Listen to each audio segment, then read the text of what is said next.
Hi friends, ಈ ವಿಡಿಯೋಗೆ ಮರೀದೆ ಒಂದು ಲೈಕ್ ಅನ್ನ ಮಾಡಿ. ಅದೇ ರೀತಿ ಯಾರಾದರೂ ಸಬ್ಸ್ಕ್ರೈಬ್ ಮಾಡಿಲ್ಲ ಅಂತಂದ್ರೆ ಸಬ್ಸ್ಕ್ರೈಬ್ ಮಾಡಿಕೊಂಡು ಪಕ್ಕದಲ್ಲಿರುವ ಬೆಲ್ ಐಕನ್ ಅನ್ನು ಒತ್ತಿ ಆಲ್ ಅಂತ ಪ್ರೆಸ್ ಮಾಡ್ಕೊಳ್ಳಿ. ನಿನ್ನೆ ಅಭಿಷೇಕ್ ಅವರು ಟಿಪ್ಸ್ ಅನ್ನ ಕೊಡಬೇಕಾದ್ರೆ ಪಾರ್ಶಾಲಿಟಿ ಮಾಡಿದ್ರು ಅಂತ ಎಷ್ಟು ಜನಕ್ಕೆ ಅನಿಸ್ತು ಈ ವಿಡಿಯೋ ಕೆಳಗಡೆ ಕಮೆಂಟ್ ಮಾಡಿ. ಅದೇ ರೀತಿ ಗಿಲ್ಲಿ ಅಶ್ವಿನಿ ಮೇಡಮ್ ಇಬ್ಬರು ಕಂಟೆಂಟ್ ಕೊಟ್ಟಿಲ್ಲ ಅಂತಂದ್ರೆ ಈ ಸೀಸನ್ ಬಿಗ್ ಬಾಸ್ ಮಕಾಡೆ ಮಲಗ್ತಾ ಇದ್ದಿದ್ದಂತೂ ಗ್ಯಾರಂಟಿ. ನೆನ್ನೆ ಒಂದು ದಿನ ಅವರಿಬ್ಬರು ಸೈಲೆಂಟ್ ಆಗಿದ್ದಕ್ಕೆ ಏನು ಗುರು ಎಪಿಸೋಡ್ ಬೋರಿಂಗು ಬೋರಿಂಗು ಬೋರಿಂಗು ವರಷ್ಟು ಬೋರಿಂಗು. ಅವರಿಬ್ಬರು ಇಲ್ಲ ಅಂತಂದ್ರೆ ಇನ್ನು 5 ಜನ ಅಲ್ಲ, ಇನ್ನು 10 ಜನ ತಂದು ಬಿಟ್ಟರು ಕೂಡ ಕಂಟೆಂಟ್ ಕ್ರಿಯೇಟ್ ಮಾಡಕ್ ಆಗಲ್ಲ ಗುರು ಅವ್ರ ಕೈಯಲ್ಲಿ. ಬರೀ ಗಿಲ್ಲಿ ಅಶ್ವಿನಿ ಇಬ್ಬರಿಂದಾನೇ ಈ ಸೀಸನ್ ಅಲ್ಲಿ ಕಂಟೆಂಟ್ ಕ್ರಿಯೇಟ್ ಆಗ್ತಾ ಇರೋದು ಅಂತ ನಿಮ್ಗೆ ಯಾರಾದರೂ ಅನ್ನಿಸ್ತಾ ಇದ್ರೆ ಹೌದು ಅಂತ ಈ ವಿಡಿಯೋ ಕೆಳಗಡೆ ಕಮೆಂಟ್ ಮಾಡಿ. ನೆನ್ನೆ ಎಪಿಸೋಡ್ ಬಗ್ಗೆ ಮಾತಾಡೋಣ ಗುರು. ನೆನ್ನೆ ಎಪಿಸೋಡು ಎಂಟರ್ಟೈನಿಂಗ್ ಆಗಿತ್ತು, ಬಟ್ ಎಪಿಸೋಡ್ ಮಾತ್ರ ಫುಲ್ ಬೋರಿಂಗ್ ಆಗಿತ್ತು. ನಿಜವಾಗ್ಲೂ ಇವ್ರ ಗೆಸ್ಟ್ಗಳ ಇಲ್ಲ ಬೇರೆ ಇನ್ನೇನಾದರೂ ಮಾಡೋರ ಅಂತ ಅನ್ನಿಸ್ತು ಗುರು. ನಿಜವಾಗ್ಲೂ ಸಿಕ್ಕಾಬಟ್ಟೆ ಬೇಜಾರಾಯಿತು. ಅಶ್ವಿನಿ ಮೇಡಮ್ ಸಾರಿ ಕೇಳಬೇಕು. ಅವರು ಸಾರಿ ಕೇಳ್ಬಿಟ್ರೆ ಇವ್ರಿಗೇನೋ ಒಂಥರ ಈಗೋ ಸ್ಯಾಟಿಸ್ಫೈ ಆದಂಗೆ ಗೆಸ್ಟ್ಗಳಿಗೆ. ಸ್ವಾಮಿ, ಅಲ್ಲಿ ನೀವು ಹೋಗಿರೋ ಹೋಟ್ಲಿನಲ್ಲಿ ಇಲ್ಲ ನಿಮ್ಗೆ ಸಪ್ಲೈ ಮಾಡೋ ಇದ್ರಲ್ಲಾಗಿರ್ಬೋದು, ಅಡುಗೆ ಇದ್ರಲ್ಲಾಗಿರ್ಬೋದು, ಹಾಸ್ಪಿಟಾಲಿಟಿನಲ್ಲಾಗಿರ್ಬೋದು, ಏನಾದರೂ ತೊಂದರೆ ಆದರೆ ಅದರಲ್ಲಿ ಕ್ಷಮೆ ಕೇಳಿಸ್ಕೊಳ್ಳಿ. ಪರ್ಸ್ನಲಿ ಯಾವುದು ಅಶ್ವಿನಿ ಮೇಡಮ್ ನೆನ್ನೆ ತಗೊಂಡಿದ್ದು ಸ್ಟ್ಯಾಂಡ್ ನಾನು ಸಾರಿ ಕೇಳಲ್ಲ ಅಂತ ನಿಂತಿದ್ರು. ನಿಂತ್ಕೋಬೇಕಾಗಿತ್ತು ಅದೇ ಸ್ಟ್ಯಾಂಡ್ ಮೇಲೆ. ಅಶ್ವಿನಿ ಮೇಡಮ್ ಸಕ್ಕತ್ತಾಗಿರೋದು, ಕೇಳಬಾರ್ದಾಗಿತ್ತು. ಅದು ಏನಾದ್ರೂ ಆಗೋಗ್ಲಿ ಅಂತ ಕೇಳಬಾರ್ದಾಗಿತ್ತು. ಚೆನ್ನಾಗಿರೋದು ಎಲ್ಲ ಕನ್ವಿನ್ಸ್ ಮಾಡ್ತಾರೆ ಅವರನ್ನು. ಅದು ಏನು ನನಗೆ ಬುದ್ಧಿ ಇಲ್ಲ ಅಂತ ಒಪ್ಕೋಬೇಕಂತೆ. ಆ ಅಮ್ಮ ಒಬ್ಳೆ ಪಾಪ ಬುದ್ಧಿವಂತೆ ಚೈತ್ರ. ಇನ್ನು ಪ್ರಪಂಚದಲ್ಲಿ ಇನ್ಯಾರಾದ್ರೂ ಇದಾರ? ಚೈತ್ರ ಆಗ್ಬಿಟ್ರೆ ನೆಕ್ಸ್ಟ್ ಅಷ್ಟೊಂದು ಬ್ರೈನ್ ಇರೋದು ಐನ್ಸ್ಟೀನ್ಗೆ ಇರ್ಬೇಕು ಗುರು ಅಲ್ವಾ? ಇನ್ನು ಆಯಮ್ಮನೇ ಬುದ್ಧಿವಂತೆ ಅಂದ್ಕೊಂಡಿದ್ದಾರೆ. ಎಲ್ಲರೂ ಬಂದು ಕೈ ಕಟ್ಕೊಂಡು ನನಗೆ ಬುದ್ಧಿ ಇಲ್ಲ ಅಂತ, ಗೊತ್ತಿಲ್ಲ ಆನ್ಸರ್ ಅಂತ ಅಂದ್ಬಿಟ್ಟು ಕ್ಷಮೆ ಕೇಳ್ಬೇಕಂತೆ. ಗೆಸ್ಟ್ಗಳು ಗೆಸ್ಟ್ ತರ ಇರ್ಬೇಕು ಗುರು. ಈ ತರ ವರಸ್ಟ್ ತರ ಆಟ ಆಡಬಾರ್ದು ಯಾರೇ ಆದ್ರೂ. ಇನ್ನೊಂದ್ ಕಡೆ ಗಿಲ್ಲಿಗೆ ಬಂದ್ರೆ ಎಲ್ಲರಿಗೂ ಅವನೇ ಬಡಿಸ್ಬೇಕು. ಆಯ್ತು, ಬಡಿಸ್ಲಿ, ಸಂತೋಷ. ಎಲ್ಲರೂ ಮಾಡೋವರೆಗೂ ಊಟ ಮಾಡಬಾರ್ದು. ಅದೇ ಹೇಳ್ತಾರಲ್ಲ, ಹಂಗೆ ಹೇಳಿದ್ರಿ ಯಾವ ಹೋಟೆಲ್ ಅಲ್ಲಿ ಗುರು ಆ ಥರ ಹೇಳ್ತಾರೆ? ಯಾವ ಗೆಸ್ಟ್ಗಳು ಕರ್ಕೊಂಡೋಗಿ ಗಡ್ಡ ಬೋಳಿಸ್ತಾರೆ? ಸ್ವಲ್ಪನಾದ್ರೂ ಇರಬೇಕು ಯಾರಿಗೆ ಆದ್ರೂ ಮರ್ಯಾದೆ. ತುಂಬಾ ಒಂಥರ ಲಿಟ್ರಲಿ ಬೇಜಾರಾಯ್ತು ಗುರು. ಕರ್ಕೊಂಡು ಎಷ್ಟು ಪರ್ಸನಲಿ ಟಾರ್ಗೆಟ್ ಹೇಳಿ, ನೀವೇ ಹೇಳಿ. ಕರ್ಕೊಂಡೋಗಿ, ಅದು ಸ್ವಯಂ ಗೆಸ್ಟೇ ಕರ್ಕೊಂಡೋಗಿ ಗಡ್ಡ ತೆಗಿಯೋದು. ಯಾರಾದ್ರೂ ಗೆಸ್ಟ್ ಮಾಡ್ತಾರಾ? ವರಸ್ಟ್ ಗುರು. ಇದು ಪರ್ಸನಲ್ ಟಾರ್ಗೆಟ್ ಅಲ್ಲದೆ ಇನ್ನೇನು ಗುರು ಹೇಳಿ? ಅದೇ ಬೇರೆ ಇದರಲ್ಲಿ ಅದೇ ಹೇಳಿ ಕಳಿಸಿದ್ರಂತಲ್ಲ ಮಂಜಣ್ಣ ಅವರು ಭಾವಿ ಪತ್ನಿ ಅಶ್ವಿನಿ ಮೇಡಮ್ ತಂಟೆಗೆ ಹೋಗ್ಬೇಡ ಅಂತ. ಅವ್ರ ತಂಟೆಗೆ ಹೋಗಿಲ್ಲ ಅಂದ್ರೆ ಇನ್ನು ಕಂಟೆಂಟ್ ಕ್ರಿಯೇಟ್ ಆಗೋದು ಯಾರಿಂದ? ಗಿಲ್ಲಿನ ಟಾರ್ಗೆಟ್ ಮಾಡ್ಬೇಕು ಅಷ್ಟೇ. ಆ ಕೆಲಸ ಮಾಡಿದ್ರು. ಟೂ ವರಸ್ಟ್ ಗುರು. ಆ ಚೇರ್ ಒದೆಯೋದಾಗಿರ್ಬೋದು, ಎತ್ತಿ ಬಿಸಾಡೋದಾಗಿರ್ಬೋದು, ಆರೋಗ್ಯಂಟ್ ಆಗಿರ್ಬೋದು, ಆ ಸ್ವ್ಯಾಗ್ ಆಗಿರ್ಬೋದು, ಕಂಟೆಂಟ್ಗೋಸ್ಕರ ನಾನು ಒಪ್ಕೊಂತೀನಿ, ಇಲ್ಲ ಅಂತ ಹೇಳಿಲ್ಲ. ಬಟ್ ಟೂ ಪರ್ಸನಲ್ ಆಗೋಯ್ತು ಅಂತ ನನ್ಗೆ ಅನಿಸ್ತು ಗುರು. ಎಂಟರ್ಟೈನ್ಮೆಂಟ್ ಆಗಿ ಮಾಡ್ತಾರ? ನಾನು ಗುರು ಈ ಟಾಸ್ಕನ್ನು ತೆಲುಗುನಲ್ಲಿ ಸೀಸನ್ 1 ಫಾಲೋ ಮಾಡಿದ್ದೀನಿ, ಮತ್ತೆ ಮಲಯಾಳಮಲ್ಲೂ ಫಾಲೋ ಮಾಡಿದ್ದೀನಿ ಗುರು. ಕನ್ನಡದಲ್ಲೂ ಅಲ್ಪ ಸ್ವಲ್ಪ ಫಾಲೋ ಮಾಡಿದ್ದೀನಿ ಈ ಟಾಸ್ಕ್ಗಳನ್ನ, ಹೋಟೆಲ್ ಟಾಸ್ಕ್ಗಳನ್ನ. ಇಷ್ಟು ವರಸ್ಟಾಗಿ ಮಾಡಿದ್ದು ಇದೇ ಫಸ್ಟ್ ಟೈಮ್ ಗುರು. ಯಾರು ಮಾಡಿಲ್ಲ ಇಷ್ಟು ವರಸ್ಟಾಗಿ. ಎಷ್ಟು ಫನ್ನಿಯಾಗಿ ಎಷ್ಟು ಚೆನ್ನಾಗಿರುತ್ತೆ ಗೊತ್ತಾ ಈ ಟಾಸ್ಕು, ಹೋಟೆಲ್ ಟಾಸ್ಕು. ಬಟ್ ತುಂಬ ವರಸ್ಟಾಗಿ ಇದನ್ನ ಮುಂದೆ ತಗೊಂಡು ಹೋದ್ರು ಅಂತ ನನಗೆ ಅನಿಸ್ತು ಗುರು. ಇದಕ್ಕೆಲ್ಲ ಬ್ಲೈಮ್ ಏನು ಅಂತಂದ್ರೆ ಫಸ್ಟ್ ಸ್ಟಾರ್ಟ್ ಮಾಡಿದ್ದು ಗಿಲ್ಲಿನೇ ಇರ್ಬೋದು. ಬಟ್ ಯಾವುದೋ ಒಂದು ಪಾಯಿಂಟ್ ಆಫ್ ವ್ಯೂನಲ್ಲಿ ಗಿಲ್ಲಿ ನಿಲ್ಸ್ಬಿಟ್ಟ, ಗೆಸ್ಟ್ಗಳು ನಿಲ್ಸ್ಬೇಕಾಗಿತ್ತು, ನಿಲ್ಸಿಲ್ಲ. ಗೆಸ್ಟ್ಗಳಿಗೇನು ಅವ್ರ ಸ್ವಾರ್ಥಿ ಬೇಕಾಗಿತ್ತು, ಅವ್ರ ಈಗೋ ಸ್ಯಾಟಿಸ್ಫ್ಯಾಕ್ಷನ್ ಬೇಕಾಗಿತ್ತು, ಮಾಡಿದ್ರಷ್ಟೇ. ನೆಕ್ಸ್ಟು ಅದೆಲ್ಲ ಆದಮೇಲೆ ಒಂದು ಕಡೆಯಿಂದ ಶುರು ಮಾಡ್ತಾರೆ ಎಂಟರ್ಟೈನ್ಮೆಂಟು, ಸ್ಪಾ ಅದು ಇದು ಅಂತ ಅಂದ್ಬಿಟ್ಟು ಸ್ಟಾರ್ಟ್ ಮಾಡ್ತಾರೆ ಗುರು. ಇಲ್ಲಿ ಸ್ಪಂದನ ಚೆನ್ನಾಗಿ ಸ್ಕಿಟ್ಟನ್ನು ಮಾಡ್ತಾರೆ. ಅದ್ರ ಜೊತೆಗೆ ಅಶ್ವಿನಿ ಮೇಡಮ್ಮು ಸಖತ್ತಾಗಿ ಹಾಡನ್ನು ಆಡ್ತಾರೆ. ಸೂಪರಾಗಿ ಹಾಡನ್ನು ಆಡಿದ್ರು ಕರ್ನಾಟಕದ ಬಗ್ಗೆ, ಕನ್ನಡ ಬಗ್ಗೆ. ಅದರ ಜೊತೆಗೆ ಎಂಟರ್ಟೈನ್ಮೆಂಟು ಅದು ಎಲ್ಲ ಚೆನ್ನಾಗಿತ್ತು. ಅಲ್ಲಿ ಒಂದು ಕಂಬಳ ಓಟ ಕೂಡ ನಡೆಯುತ್ತೆ. ಮಾಡಬೇಕು ಅಂತ ಹೇಳಿದಾಗ ಧ್ರುವಂತು ಮತ್ತು ಗಿಲ್ಲಿನ ಕರ್ಕೊಂಡ್ಬಂದು ರಕ್ಷಿತಾ ಕಂಬಳ ಓಟ. ನೀವೇ ಹೇಳಿ, ಅದು ಟಾಸ್ಕು ಫನ್ನಿಗಿರ್ಬೋದು, ಆ ಥರ ಹೊಡೆಯೋದು ಅವಶ್ಯಕತೆ ಇತ್ತ ರಕ್ಷಿತಾ? ಅಲ್ಲಿರೋರು ಹೇಳ್ತಾ ಇದ್ರೆ ಬೇಡ ಬೇಡ ಬೇಡ ಅಂತ. ಬಟ್ ಅವ್ರು ಹೀಟ್ ಆಫ್ ದಿ ಮೂಮೆಂಟ್ ಎಲ್ಲ ಅವ್ರಿಗೆ ಗೊತ್ತಾಗಿಲ್ಲ ಬಿಡಿ. ಬಟ್ ಆದರೂ ಅದು ಮಿಸ್ಟೇಕೇ ಗುರು. ಸೂಕ್ಷ್ಮವಾಗಿ ಅದನ್ನೆಲ್ಲ ತಿದ್ಕೋಬೇಕು ಅಂತ ನನಗನ್ನಿಸ್ತು ರಕ್ಷಿತ್ ಅವರು. ತುಂಬ ಒಂಥರ ಯಾಕೋ ಅಷ್ಟು ಪರ್ಸನಲ್ ಆಗಿ ತಗೊಂಡು ಎಲ್ಲೋ ಒಂದು ಕಡೆಗೆ ಗಿಲ್ಲಿ ಮೇಲೆ ಧ್ರುವಂತ್ ಮೇಲೆ ಗ್ರಜ್ಜಿದ್ದಂಗೆ ಹಾಕ್ಬಿಟ್ರು ಏಟು. ಅದೊಂಥರ ಸುಮ್ಮನೆ ಒಂದು ಸ್ವಲ್ಪ ಇದಾಗಿತ್ತು. ಬಟ್ ಗಿಲ್ಲಿ ಮಾತ್ರ ನನ್ನ ಫುಲ್ ಡಲ್ ಆಗಿದ್ದ, ಟೀಮ್ಗೋಸ್ಕರ ತಲೆ ಬಗ್ಗಿಸ್ದ. ಬಟ್ ಯಾರು ಒಬ್ಬರು ಕೂಡ ಸಪೋರ್ಟ್ ಮಾಡಿಲ್ಲ ಗುರು ಗಿಲ್ಲಿಗೆ, ಎಕ್ಸೆಪ್ಟ್ ಮೋರಲ್ ಆಗಾದ್ರೂ ಅಶ್ವಿನಿ ಮೇಡಮ್ ಸಪೋರ್ಟ್ ಮಾಡಿದ್ರು ಗಿಲ್ಲಿಗೆ.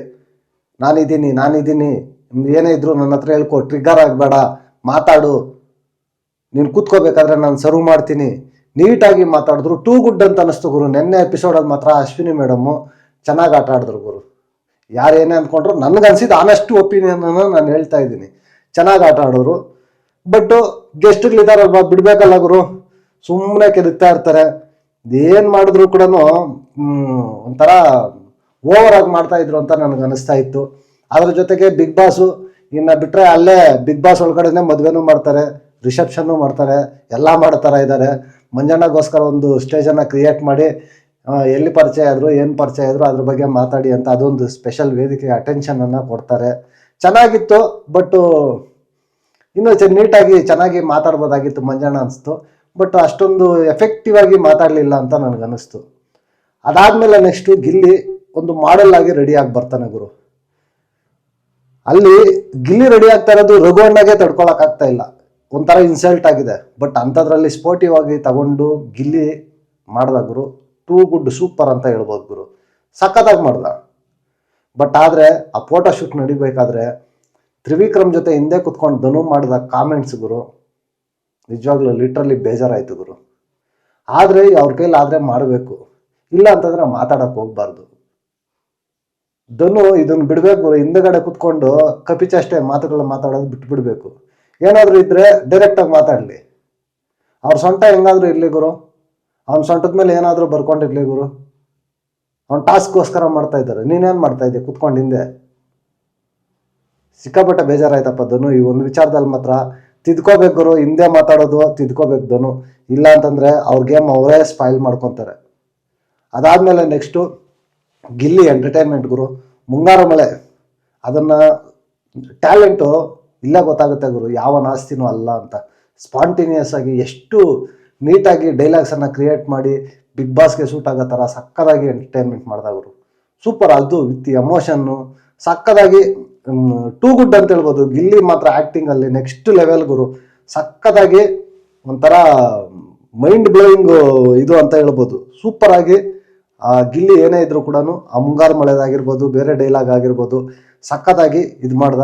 ಅದೆಲ್ಲ ಆದಮೇಲೆ ನೆಕ್ಸ್ಟು ಸ್ಟಾರ್ಟ್ ಆಗುತ್ತೆ ಅಭಿ ಅವರ ಉತ್ತರ ಹೇಳ್ತಾರಲ್ಲ, ಉತ್ತರನ ಪೌರುಷ ಅನ್ನೋ ಥರ ಟಿಪ್ಸ್ ಕೊಡಬೇಕು ಗುರು. ಅಭಿ ಲಿಟ್ರಲಿ ವರಸ್ಟ್ ಕ್ಯಾಪ್ಟನ್ಸಿ ಅಂತಂದರೆ ಇದೇ ಗುರು. ನನ್ನ ಪ್ರಿಡಿಕ್ಷನ್ನು, ನನಗನ್ಸಿದ್ದು ಈ ವಾರ ರಿಯಲ್ ಕಳಪೆ ಬಂದು ಅಭಿ ಗುರು. ಅಭಿಗೆ ಕೊಡ್ಬೇಕು ಕಳಪೆ ಗುರು. ಧನು ಕೊಡ್ತಾರೆ, ಈ ಕಡೆ ಸ್ಪಂದನ ಕೊಡ್ತಾರೆ, ಸೂರಜ್ ಕೊಡ್ತಾರೆ. ಪಾಪ ಅಲ್ಲಿ ಜಾನ್ವಿ ಕಿಚನಲ್ಲೇ ನಿಂತ್ಕೊಂಡು ಎಲ್ಲ ಕೆಲಸ ಮಾಡ್ತಾರೆ, ಅವ್ರು ಕಾಣಿಸಲ್ಲ ಅಲ್ವಾ. ಇಲ್ಲಿ ಹಾಸ್ಪಿಟಾಲಿಟಿನಲ್ಲಿ ಸ್ಪಂದನ ಕೊಡ್ತಾರೆ, ಕಾವ್ಯ ಕಾಣಿಸಲ್ಲ, ರಾಶಿಕಾ ಕಾಣಿಸಲ್ಲ. ತುಂಬ ಫೇವರಿಸಮ್ ಗುರು. ಇಷ್ಟೊಂದು ಇದಿರಬಾರ್ದು. ಅಟ್ಲೀಸ್ಟು ಅವ್ರಿಗೆ 20 ಕೊಟ್ಟಾಗ ಇವ್ರಿಗೆ 10 ಆದ್ರೂ ಕೊಡ್ಬೇಕು ಗುರು. ಅದು ಒಂದು ಇದು. ಮೊನ್ನೆ ನೋಡಿದ್ರೆ ಕಾವ್ಯನೂ ಕೊಟ್ಟೇ ಇಲ್ಲ. ತುಂಬಾ ಫೇವರಿಸಮ್. ಕೊನೆದಾಗೆ ಆಯಪ್ಪನೇ 200 ಇಟ್ಕೊಬಿಡ್ತಾನೆ. ನಾನು ಎಲ್ಲದೂ ಚೆನ್ನಾಗಿ ಮಾಡಿದ್ದೀನಿ, ನನ್ಗೆ ಶಾಕು. ಮ್ಯಾನೇಜರ್ 200 ಇಟ್ಕೊಂಡಿದ ತಕ್ಷಣ ನಾನು ಶಾಕ್. ಇದೇನು ಗುರು, ಬೈ ಚಾನ್ಸ್ ಇವಿ ಕೂಡ ಕ್ಯಾಪ್ಟನ್ ಆಗ್ಬಿಟ್ಟಿದ್ರೆ ಇನ್ನೇನು ಗುರು ಅಲ್ವಾ. ಸಖತ್ ನಿಜವಾಗ್ಲು ಒಂಥರ ಅಭಿ ಬೇಡ ಗುರು. ನಿಜವಾಗ್ಲು ಒಂದು ಡಿಸಿಷನ್ ಮೇಕಿಂಗ್ ಇಲ್ಲ. ಅವ್ರ ಕಾಫಿ ಕೇಳಿದ್ರೆ ಇವ್ರಿಗೆ ಬಂದಿರೋ ಗಿಫ್ಟಲ್ಲಿ ಕಾಫಿ ಪೌಡ್ರ್ ಇದ್ರದ್ದು ಅದನ್ನು ಕೊಡ್ಬೇಕಂತೆ. ಇದು ಯಾವ ಇದು? ಇಲ್ಲ ಅಂದ್ರೆ ಇಲ್ಲ ಅಂತೇಳು. ನಿಮ್ಮ ಹೋಟ್ಲಲ್ಲಿ ಏನಿದೆಯೋ ಅದನ್ನ ಆರ್ಡರ್ ಮಾಡು. ಅವ್ರದ್ದು ಪರ್ಸ್ನಲ್ದೆಲ್ಲ ಯಾಕೆ ತಗೊಳ್ಬೇಕು? ಟಾಸ್ಕ್ಗೋಸ್ಕರ ಕೊಡ್ಬೇಕು. ಇಲ್ಲ ಅಂತಂದ್ರೆ ನಾನು ಅವೆಲ್ಲ ಇದು ಮಾಡ್ತೀನಿ, ಬ್ಲ್ಯಾಕ್ ಮೇಲಾ. ನಿಜವಾಗ್ಲು ಅಭಿ ಮಾತ್ರ ಒಂದು ಡಿಸಿಷನ್ ಮೇಕಿಂಗ್ ಇಲ್ಲ, ಒಂದು ಕ್ಯಾಪ್ಟನ್ಸಿ ಇಲ್ಲ. ಸೇಫ್ ಪ್ಲೇಯರ್ ಅಂದರೆ ಬ್ರ್ಯಾಂಡ್ ಅಂಬಾಸಿಡರ್ ಅಭಿ ಗುರು. Safest player. ನಿಜವಾಗ್ಲು ಸಖತ್ ಬೇಜಾರಾಯಿತು ಅಭಿ ಆ ಥರ ಡಿಸಿಷನ್ ತಗೊಂಡಿದ್ದಕ್ಕೆ. ಫೈನಲ್ ಆಗಿ ಎಲ್ಲ ಆದಮೇಲೆ ಬಿಗ್ ಬಾಸ್ ಕರೆಕ್ಟಾಗಿ ಅನೌನ್ಸ್ ಮಾಡ್ತಾರೆ, 5 ಜನ ಸೆಲೆಕ್ಟ್ ಆಗಬೇಕು. ಟಿಪ್ಸ್ ಯಾರ ಹತ್ರ ಜಾಸ್ತಿ ಇದೆಯೋ ಅವರು ಅಂತ ಹೇಳ್ತಾರೆ. ಅದರಲ್ಲಿ ರಘು, ಧನು, ಅಭಿ, ಸೂರಜ್ ಇಷ್ಟು ಜನ 4 ಜನದೂ ಸೆಲೆಕ್ಟ್ ಆಗ್ತಾರೆ. ರಾಶಿ ಮತ್ತೆ ಸ್ಪಂದನ ಇಬ್ಬರದು ಕೂಡ ಟೈ ಆಗಿರುತ್ತೆ. ಅದರಿಂದ ಏನ್ ಮಾಡ್ತಾರೆ, ಮನೆಯಲ್ಲಿ ಇರ್ತಕ್ಕಂಥವ್ರು ಬೇರೆ ಸಿಬ್ಬಂದಿ ಅವ್ರಿಗೆ ಕೊಟ್ಬಿಡ್ಬೇಕು ಎಲ್ಲ. ಒಬ್ರು ಕೊಡಕ್ ಹೋದ್ರೆ ಸ್ಪಂದನ ಕೊಟ್ರೆ ಸ್ಪಂದನಾಗೆ ಕೊಡ್ಬೇಕು ಅವರು. ನಾನು ಅವ್ರಿಗಾರ್ಧ ಕೊಡ್ತೀನಿ ಇವ್ರಿಗಾರ್ಧ ಕೊಡ್ತೀನಿ ಅನ್ನೋ ಥರ ಇಲ್ಲ. ಆ ಥರ ಅಂತ ಹೇಳಿದಾಗ ರಕ್ಷಿತಾ ಮತ್ತೆ ಮಾಳು ಮಾತ್ರ ರಾಶಿಗೆ ಹಾಕ್ಕೊಡ್ತಾರೆ. ಇನ್ನೆಲ್ಲ ತಗೊಂಡೋಗಿ ಸ್ಪಂದನ ಕೊಡ್ತಾರೆ. ಸ್ಪಂದನ ಈ ವೀಕು ಪರವಾಗಿಲ್ಲ, ಅವರು ಇರೋದ್ರಲ್ಲಿ ರಿಸೆಪ್ಷನಿಸ್ಟ್ ಆಗಿ ಅಲ್ಲಿ ಇಲ್ಲಿ ಓಡಾಡ್ಕೊಂಡು ಗಿಟ್ಟು ಅಂತ ಮಾಡಿದ್ದಾರೆ. ಪರವಾಗಿಲ್ಲ, ಡಿಸರ್ವೇ ಇದ್ರು ಈ ವೀಕು ನನಗನ್ಸಿದ್ದು ನಾನು ಹೇಳ್ತಾ ಇದ್ದೀನಿ. ಪ್ರೀವಿಯಸ್ ವೀಕ್ಗಳೆಲ್ಲ ಹೋಲಿಕೆ ಮಾಡ್ಕೊಂಡ್ರೆ ರಾಶಿ ಬಿಟ್ಟರು. ಕೊನೆಯದಾಗಿ ಸ್ಪಂದನವನ್ನು ಆಯ್ಕೆ ಆಗ್ತಾರೆ. 5 ಜನ ಆಯ್ಕೆ ಆದ್ಮೇಲೆ Bigg Boss captaincy task start ಆಗುತ್ತೆ ಅಂತ ಹೇಳ್ಬಿಟ್ಟು ನಿಮ್ಮ ಪರವಾಗಿ 5 ಜನ ಗೆಸ್ಟ್ಗಳಿರ್ತಾರಲ್ವಾ ಅವರನ್ನ ಒಬ್ಬೊಬ್ಬರನ್ನ ಮನವೊಲಿಸ್ಕೋಬೇಕು ಅಂತ ಹೇಳ್ತಾರೆ. ಧನು ಪರವಾಗಿ ತ್ರಿವಿಕ್ರಮು, ರಘುವಣ್ಣ ಪರವಾಗಿ ಮೋಕ್ಷಿತಾ, ಸೂರಜ್ ಪರವಾಗಿ ಮಂಜಣ್ಣ, ಮತ್ತೆ ಅಭಿ ಪರವಾಗಿ ಚೈತ್ರಕ್ಕ, ಕೊನೆಯದಾಗಿ ಸ್ಪಂದನ ಪರವಾಗಿ ರಜತಣ್ಣ ಆಟ ಆಡ್ತಾರೆ. ಟಾಸ್ಕು ನೋಡೋದಕ್ಕೆ ಸಿಂಪಲ್ ತರ ಇತ್ತು ಗುರು, ಅದು ಬ್ಯಾಲೆನ್ಸ್ ಮಾಡೋದು ತುಂಬಾ ಕಷ್ಟ. ಅದ್ರ ಮೇಲೆ ಗೆಸ್ಟ್ಗಳು ಫಸ್ಟ್ ತಗೊಂಬಂದ ಪಿರಮಿಡ್ಗಳನ್ನ ಕೊಡೋದು ತುಂಬಾ ಕಷ್ಟ ಇತ್ತು. ಬಟ್ ಇಲ್ಲಿ ಮಂಜಣ್ಣ 1 ಸೆಕೆಂಡ್ ಪ್ರೂವ್ ಗುರು, ಟಾಸ್ಕ್ ಅಂತ ಬಂದಾಗ ಚೆನ್ನಾಗಿದೆ, ಬಾಡಿ ಗಟ್ಟಿಮುಟ್ಟಿಯಾಗಿ ಅಂತ ಫಾಸ್ಟ್ ಆಗಿ ತಗೊಂಡ್ಬಂದು ಸೂರಜ್ ಅವರು ಕೊಡ್ತಾರೆ. ಬಟ್ ಸೂರಜ್ ಬ್ಯಾಲೆನ್ಸ್ ಮಾಡಕ್ ಆಗಲ್ಲ ಗುರು. ಈ ವೀಕು ಸೂರಜ್ ತುಂಬಾ ಡಿಸರ್ವ್ ಇದ್ರು ಅಂತ ನನ್ಗೆ ಆನೆಸ್ಟ್ ಆಗಿ ಅನಿಸ್ತು ಗುರು. ಚೆನ್ನಾಗಿ ಆಟ ಆಡಿದ್ರು, ಪರವಾಗಿಲ್ಲ. ಈ ವೀಕು ಕ್ಯಾಪ್ಟನ್ ಆಗ್ಬೇಕಾಗಿತ್ತು, ಹೊಸ ಮುಖ ಕ್ಯಾಪ್ಟನ್ ಆಗಿದ್ದಿದ್ರೆ ಅವ್ರು ಯಾವ ರೀತಿ ಹ್ಯಾಂಡಲ್ ಮಾಡ್ತಾರೆ ಏನು ಅಂತ, ಅವರಲ್ಲಿ ಸ್ಕಿಲ್ ಏನಿದೆ, ಅವರಲ್ಲಿ ಕ್ವಾಲಿಟಿ ಏನಿದೆ ಅಂತ ನಾವು ನೋಡಿ ಕಲಿಯೋದಕ್ಕೆ ಜನ ಒಂದು ಅವಕಾಶ ಇರ್ತಾ ಇತ್ತು. ಬಟ್ ಆಗ್ಲಿಲ್ಲ. ಧನು ಚೆನ್ನಾಗಿ ಆಟ ಆಡ್ತಾರೆ. ಕೊನೆಯದಾಗಿ ಧನು ಸೆಕೆಂಡ್ ಟೈಮ್ ಕ್ಯಾಪ್ಟನ್ ಆಗಿ ಆಯ್ಕೆ ಆಗಿದ್ದಾರೆ. Congratulations and all the best. ಅಂದ್ರೆ ಒಂದೇ ಒಂದು ರಿಕ್ವೆಸ್ಟ್ ಏನು ಅಂತಂದ್ರೆ, ಸೇಫ್ ಗೇಮ್ ಆಡದೆ ಚೆನ್ನಾಗಿ ಓಪನ್ ಆಗಿ ಗೇಮ್ ಅನ್ನ ಆಡ್ಲಿ, ರೈಟ್ ಅನ್ಸಿದ್ದು ಫೇರ್ ಡಿಸಿಷನ್ ತಗೊಳ್ಳಿ, ಗ್ಯಾಂಗ್ ಅಲ್ಲಿ ಇರ್ತಕ್ಕಂಥವ್ರನ್ನ ಸೇಫ್ ಮಾಡ್ಕೊಳ್ಳೋ ಪ್ರಯತ್ನ ಬಿಟ್ಬಿಡ್ಲಿ ಅನ್ನೋದು ನನ್ನ ಒಪಿನಿಯನ್. ಓವರ್ ಆಲ್ ಎಪಿಸೋಡ್ ನೋಡಿದಾಗ ಅಷ್ಟು ಕಷ್ಟ ಗುರು. ನೆನ್ನೆ ಎಪಿಸೋಡ್ ಒಂಥರ ಡಮ್ಮಿ ಎಪಿಸೋಡ್ ತರ ಇತ್ತು. ನಿಮ್ಗೆ ಏನು ಅನ್ನಿಸ್ತು ಅಂತ ಈ ವಿಡಿಯೋ ಕೆಳಗಡೆ ಕಮೆಂಟ್ ಮಾಡಿ. ನೆಕ್ಸ್ಟ್ ವಿಡಿಯೋದಲ್ಲಿ ಸಿಗೋಣ. Until take care, bye bye, ನಮಸ್ತೆ.